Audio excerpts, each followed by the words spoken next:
दिल्ली के सदर बाजार मार्केट की पूर्व महापौर और जनप्रतिनिधि जयप्रकाश ने बताया है कि मार्केट में कई तरह की समस्याएं होती हैं, लेकिन मार्केट की संगठन को साथ लेकर उन समस्याओं का समाधान निकाला जा सकता है। उन्होंने कहा है कि व्यापारी चाहे सदर बाजार का हो या पूरे देश का, वह टैक्स करता है, जीएसटी भरता है और उन्हें भी हर तरह की सुविधा उपलब्ध होनी चाहिए। मैं जयप्रकाश प्रशासन से, सरकार से ये कहना चाहूँगा कि व्यापारियों की तरफ भी पूरा ध्यान दिया जाए।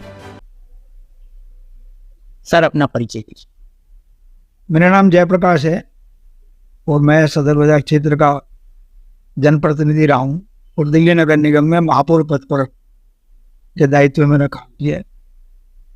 सब सदर बाजार मार्केट एशिया की सबसे बड़ी मार्केट है, तो यहाँ ये मार्केट को लेकर, एसोसिएशन को लेकर जिस तरह की जो परेशानी आती है उस पर आप क्या कहेंगे? देखिए, सदर बाजार एशिया की सबसे बड़ी मार्केट है और यहाँ पर मार्केट अनेक प्रकार की मार्केट है जिनको मिलाकर के एक फेडरेशन, जो कि यहाँ के दुकानदार, यहाँ के व्यापार और यहाँ के जो ग्राहक है उनकी समस्याओं को लेकर के हमेशा सड़क पर रहते। सदर बाजार क्योंकि हमारा पुरानी मार्केट है, तो जहाँ लोग होंगे, जहाँ सघन बाजार होगा, जहाँ छोटी गलियाँ होंगी, वहाँ समस्याएं भी होंगी, लेकिन समस्याओं का समाधान भी हमारे पास। सब सदर बाजार मार्केट में जिस तरह की मतलब आवाजाही रहती है, भीड़ भाड़ वाला एरिया है, यहाँ पर जिस तरह से यहाँ लोग चोरी बाजारी या फोर्स स्नैचिंग या जिस तरह की जो भी छेड़छाड़ वाले जो दिक्कतें होती है, उनको आप किस तरह से, क्या पुलिस किस तरह से उस समस्या का समाधान निकाले? देखिए, पुलिस को हमने हमेशा बाजारों के लिए सुझाव दिया है कि बाजारों में कुछ पॉइंट होते हैं जिसको डार्क पॉइंट कहते हैं।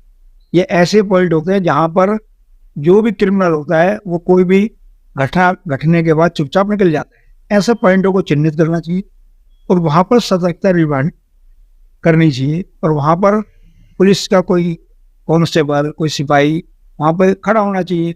अगर ऐसे स्थानों को हम चिन्हित कर लेंगे और चिन्हित करके ध्यान में रख करके कोई भी आदमी अवांछित नजर आ रहा है उसको पूछताछ करेंगे, तो मुझे लगता है कि हम जो समस्या उसका समाधान निकाल सकते हैं। क्योंकि बाजार है, बाजार के अंदर भीड़ नहीं होगी तो काम नहीं होगा। बाजार तो वही होता है जिसमें भीड़ हो, जिसमें लोग आए, जिसमें ग्राहक आए, लेकिन भीड़ के बावजूद भी हम ऐसी घटनाएं ना घटें जिसमें किसी की पॉकेट कट जाए, किसी की चैन स्नैचिंग हो जाए, बाजार का क्रेडिबिलिटी खत्म हो जाए। क्योंकि जो बाजार होता है उससे संबंधित कोई भी अधिकारी हो वो भी उस बाजार से जुड़ा होता है। अगर बाजार के अंदर क्राइम होगा तो वहाँ की लोकल पुलिस का भी नाम बदनाम होगा। तो लोकल पुलिस, लोकल जन प्रतिनिधि और मार्केट एसोसिएशन सबको मिलकर के ऐसे पॉइंटों को चिन्हित करके समाधान निकालना चाहिए और एक दूसरे का पूरक बन के जब तक काम नहीं करेंगे, कोई भी एक व्यक्ति काम नहीं कर सकता। लेकिन जब हम एक टीम वर्क का काम करते हैं और एक दूसरे का सहयोग करते हैं तो समस्याओं का हल निकलता है। सर, मार्केट एसोसिएशन का ये भी कहना है कि सदर बाजार मार्केट में साफ सफाई को लेकर यह बड़े चिंतित है, इस पर आप क्या? नहीं, बिल्कुल उनकी चिंता जायज है, क्योंकि सदर बाजार जो कि दिल्ली और देश को सबसे बड़ा राजस्व देते हैं, अगर व्यापारी ना हो तो इनकम टैक्स ना हो, सेल टैक्स ना हो, जीएसटी ना हो, ये सारे टैक्स व्यापारी व्यापार करता है उससे मिलता है, जिसके कारण से हमारा देश, हमारी दिल्ली, हमारा क्षेत्र विकास करता है। तो जो मूलभूत सुविधा है उसकी सफाई की वो तो होनी चाहिए। जब मैं यहाँ निगम पार्षद था तो हमने यहाँ पे हम सप्ताह में 15 दिन में राउंड लिया करते थे, मार्केट एसोसिएशन के साथ बैठा करते थे और जिन पॉइंटों पर कूड़ा मिलता था, जहाँ पर पॉइंटों पर सफाई की जरूरत थी, जहाँ पर ब्लॉकेज होती थी, जहाँ वाटर लॉगिंग होती थी, उनको चिन्हित करके अधिकारी से उनसे काम कराते थे। लेकिन वर्तमान में जो जनप्रतिनिधि है वो हाथ पाथ धरे बैठे हैं। तो आम अपने बाजारों को भी दूसरे के ऊपर नहीं छोड़ सकते। उनके क्षेत्र में साफ सफाई हो, वहाँ पे कूड़ा ना दिखाई दे, वहाँ वाटर लॉगिंग ना हो, उनका व्यापार डिस्टर्ब ना हो। ये हमारी पहली जिम्मेदारी है कि व्यापारी से आने वाला राजस्व हमारे देश का विकास करता है, हमारी आर्थिक शक्ति बनता है। सर, व्यापारियों का ये भी कहना है कि हम जीएसटी देते हैं, टैक्स भरते हैं, लेकिन फिर भी हमें उस हिसाब से मार्केट में कोई भी सुविधा उपलब्ध नहीं कराई जाती।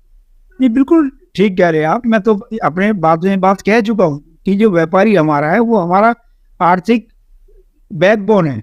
अगर देश आज 11वें नंबर से 5वीं अर्थशक्ति बनाए तो उसके पीछे ताकत किसकी है? व्यापारियों की है। जो हमारा पूरे साल का उनका जो ट्रांजैक्शन होती है उसके कारण से ही तो अर्थशक्ति हम बनते हैं, तो उनको मूलभूत सुविधाएं मिली। लेकिन क्योंकि सदर बाजार पुराना बाजार है, यहाँ कोई गली छोटी है कोई गली चौड़ी है, उसके सारे स्ट्रक्चर को समझ करके यहाँ पर बाजार बनना होना चाहिए। मैंने पीछे रीडेवलपमेंट की एक प्लानिंग में खुद लेकर कहा था कि सदर बाजार एक तो पूरे बाजार की मैपिंग होनी चाहिए, और मैपिंग होने के बाद सब दुकानदारों को सूचीबद्ध करके एक एक हिस्से में हमारे को बाजार को डेवलप करना चाहिए। तो वहाँ जिस हिस्से को हम डेवलप करेंगे उस हिस्से के अंदर ड्रेनेज सिस्टम ठीक हो, वहाँ के इलेक्ट्रिसिटी ठीक हो, बिजली के तार अंडरग्राउंड हो, वहाँ पे पानी की सप्लाई ठीक प्रकार से हो, तो आप पूरे बाजार को एक साथ नहीं बदल सकते, लेकिन थोड़ा थोड़ा करके बदल सकते हो। कई देशों में ऐसा हुआ है, आप कई देशों में जाओगे तो पुराने बाजारों को ठीक किया गया है, तो पुराने बाजारों को हम वहीं पर ही कैसे रीडेवलप कर सकते हैं, और वो भी व्यापारियों की सहमति से उनके साथ बैठ के, ताकि उनको पता लगे कि बाजार रीडेवलप होंगे तो हमारे नए बाजार का किस प्रकार का स्ट्रक्चर होगा, वो डिजाइन कैसा होगा, उसका चेहरा कैसा होगा, और हमारे को काम करने में क्या क्या लाभ मिलेंगे।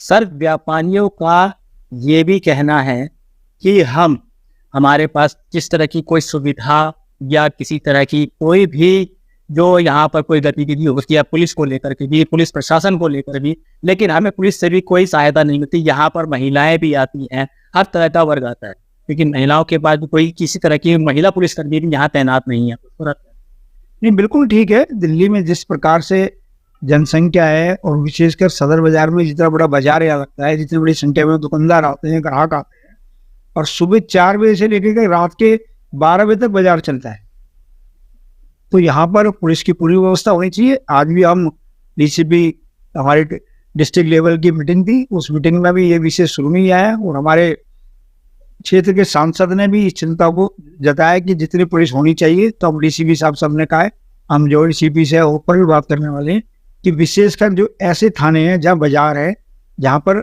एक्स्ट्रा फोर्स की जरूरत है, उन बाजारों को, उन बाजार वाले थानों को चिन्हित करके वह एक्स्ट्रा फोर्स दी जाए, ताकि वह कोई भी कानून संबंधित समस्या उत्पन्न ना हो और कानून व्यवस्था बनी रहे।